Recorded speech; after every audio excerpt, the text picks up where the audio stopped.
মুসলমান ভাইরা রে আমার, আল্লাহ পাক রব্বুল আলামিন বলেন, কুল ইন কুনতুম তুহিব্বুনাল্লাহা ফাত্তাবিউনি ইউহিব্বুকুমুল্লাহ ওয়া ইয়াগফির লাকুম যুনুবাকুম আল্লাহু গফুরুর রহিম।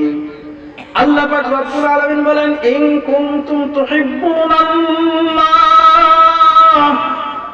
যদি তোমরা আল্লাহ তাআলাকে পেতে চাও, আল্লাহ তাআলাকে ভালোবাসতে চাও, ইন কুনতুম তুহিব্বুনাল্লাহ, আয়াতের ভিতরে আল্লাহ পাক রব্বুল আলামিন শর্ত ব্যবহার করেছেন, ইন কুনতুম তুহিব্বুনাল্লাহ, যদি আল্লাহ তাআলাকে পেতে চাও, আল্লাহ তাআলাকে ভালোবাসতে চাও, ফাত্তাবিউনি ইউহিব্বুকুমুল্লাহ, তাহলে আমার ইত্তেবা করো, তাহলে আমার ইত্তেবা করো, নবীজির ইত্তেবা করতে হবে। ফাত্তাবিউনি ইউহিব্বুকুমুল্লাহ।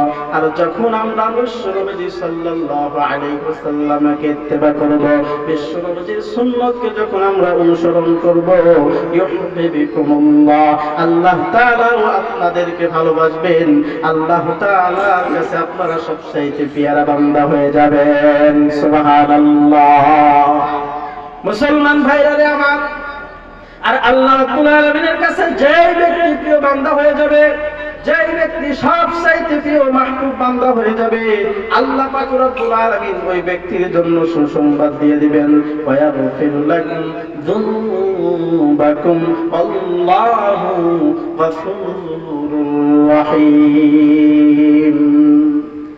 আল্লাহ পাক রব্বুল আলামিন বলেন, ওয়া ইয়াগফির লাকুম যুনুবাকুম, তোমাদের গুনাহকে maaf করে দেওয়া হবে, আল্লাহু গফুরুর রহিম। আর আল্লাহ তাআলা হলেন গফুরুর রহিম, ক্ষমাশীল এবং চিরদয়াময়। আল্লাহ তাআলার সিফাতি নামের ভিতরে একটা নাম হলো রহমান, আর একটা নাম হলো রহিম।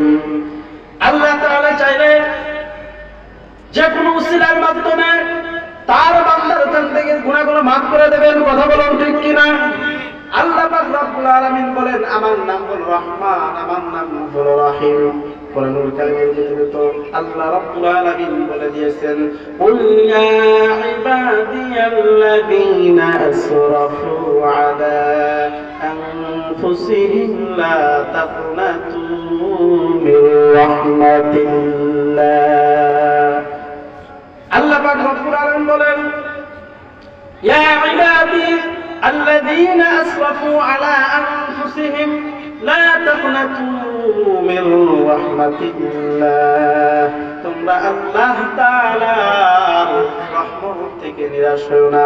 যারা নিজের উপরে জুলুম করেছো, যারা নিজের উপরে অন্যায় করেছো, জুলুম করেছো, তারা আল্লাহ তাআলার রহমত থেকে নিরাশ হও না, কেন নিরাশ হও না?